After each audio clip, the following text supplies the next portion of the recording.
Julissa Austin 31 and Chastity Young 32, both of Texas, were born with physical and intellectual limitations. Julissa is 3 foot 4 inches tall. Chastity was born with no arms or knees. The women believed they were alone in the world until they discovered each other on television. They're now best friends, and they had their first face-to-face meeting earlier this year.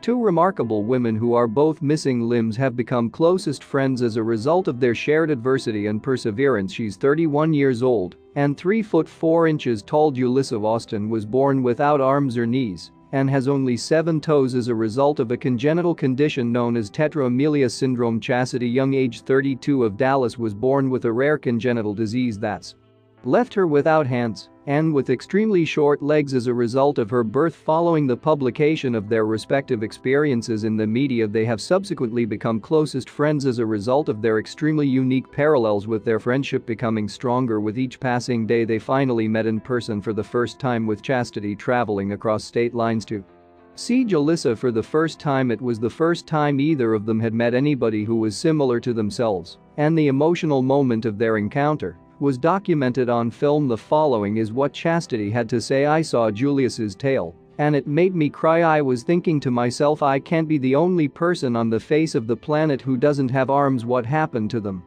And then Julissa confirmed that there is in fact someone out there who had a similar experience to mine. "I have to track her down. I thought to myself, in the absence of other people who look like you, it can feel as though you're the only person on the planet who thinks like you. Everyone requires a sense of self. I'm overjoyed to have met Julissa, since it means I now have someone with whom I can identify. The fact is, we all belong to a family and we all have pails. Those are the times when you need someone like you, because we all have our own challenges that others will never be able to understand." Doctors warned that Julissa would never be able to lead a regular life some 30 years ago, and she's still uncertain of what caused her abnormalities at this time. In the meantime, Julissa has proven her skeptics wrong by learning to utilize her feet when performing routine duties such as brushing her teeth and sending text messages on her smartphone. The majority of the inquiries they get are variations on the theme of "how do you eat?" and "how do you write?" as well as "who takes you to the restroom?" and "who puts your makeup on?" My medical condition has no impact on my daily activities because they're afraid of the world. There are a great number of people who are unable to express themselves fully. You must be true to yourself and express gratitude. That's exactly what Chastity and I are doing right now. As like Chastity, she's learned to utilize her feet to execute activities that she would otherwise have struggled to do. Otherwise, both women have been the target of a great deal of looking and pointing in public places, but they've quickly learned to ignore their detractors and maintain a cheerful attitude with those who matter the most to them. I enjoy it when kids come up to me and say things like, "Hey woman, what's up? Where's your hands at? Why are you so little like me?" Chastity added, "Then we'll be able to have a talk." I make a conscious effort not to be offended. I don't refer to it as a disability because that implies that something is preventing you from doing anything else. It makes it difficult to move from point A to point B. However, I've made it whatever you want to call it, a B, C, D, E, F, G, you name it. Julissa and Chastity have amassed thousands of followers on their social media pages, and they're eternally grateful to the Barcroft television series Born Different for bringing them together in the first place. "I really appreciate what Barcroft does." Chastity expressed her gratitude. "My experience with them has been nothing short of spectacular. I hope they continue to assist in raising awareness." I said, "I've really enjoyed the difference in sharing my tale," Julissa went on to say. "And thanks to Born Different, I received a slew of encouraging notes. I'm absolutely overjoyed to have this opportunity." Julissa is currently preparing her wedding with Jonathan, a 5 foot 6 inch able-bodied man she met online. Their wedding is scheduled for next year. In the meantime, Chastity, together with Julissa, is continuing to be an advocate for persons with disabilities and is assisting others in learning to appreciate their bodies, no matter what they may look like. "I believe there are no boundaries to my future," Chastity stated. In addition, he says being an advocate for persons with disabilities something that's very important to him. The two of them are overjoyed to have met in person for the first time and are looking forward to continuing their connection. "I'm confident in the future for me and Chastity." Julissa continued, "We're going to be pals forever." Nonetheless, a man, Nick Vujicic, who was born with tetraamelia syndrome and who lives without members, provides us Genuine reason to be hopeful. This Australian man who was born with tetramelia syndrome inspires millions of people every day. Nick has not only been able to establish a good family life, but he's also published books that serve as a reminder to us that nothing is impossible and that we are the ones who create obstacles for ourselves. As a life coach, Vajicic continues to tour the world offering his advice and sharing his story with others, assisting them in finding their way through life. However, what exactly is Amelia syndrome? It's extremely rare to be born with all four limbs missing, which is what's known as tetra-amelia syndrome. The condition can also result in severe deformities of other sections of the body such as the face and head, heart, neurological system, skeleton and genitalia, among other areas of concern. Various people have undeveloped lungs, which makes breathing difficult or impossible in many situations. Because of the substantial medical challenges that children with tetramelia syndrome face, the vast majority of them are stillborn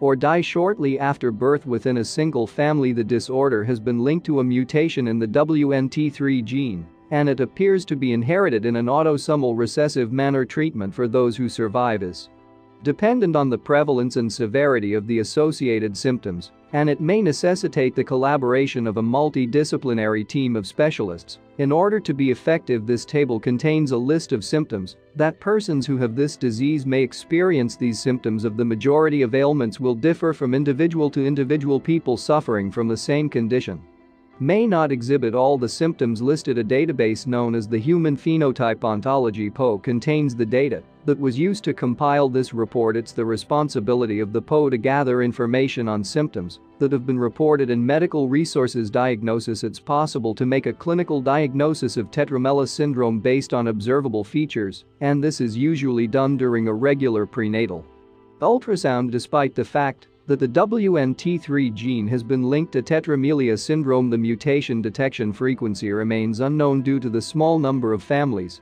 that have been analyzed. It's possible to obtain information on tetramelia syndrome genetic tests through Genetic Testing Registry (GTR). The GTR is aimed at healthcare providers and researchers, and it's available in English.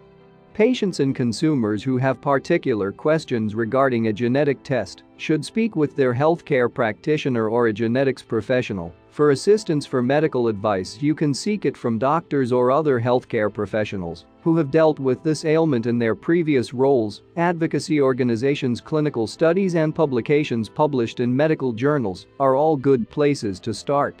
Looking for these specialists, you can also consider contacting a university or tertiary medical facility in your area, as these facilities are more likely to deal with difficult situations and have access to the most up-to-date technology and therapies. If you're unable to locate a specialist in your immediate vicinity, consider contacting national or international professionals. They may be able to suggest to you someone they know as a result of their participation in conferences or research projects. It's possible that some specialists will talk with you or your local doctors over the phone or over email. If you can't make it to them in person for treatment, information that is in-depth full-text papers written by experts and published in peer-reviewed journals are available on Gene Reviews. These articles describe how genetic testing can be used in the diagnosis, management and genetic counseling of patients with certain inherited disorders. It is the Monarch Initiative's goal to gather together data on this illness from humans and other species in order to assist clinicians and biological researchers. The tools provided by Monarch are intended to make it easier to compare the signs and symptoms of different diseases and to identify common characteristics.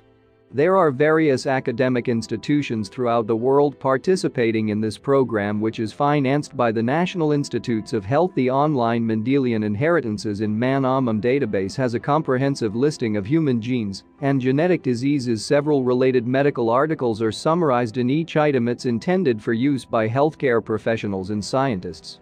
The online medical information management system is maintained by the Johns Hopkins University School of Medicine. In addition to providing information on rare diseases and orphan pharmaceuticals, Orphanet also serves as a European reference portal. The use of this database is completely free of charge.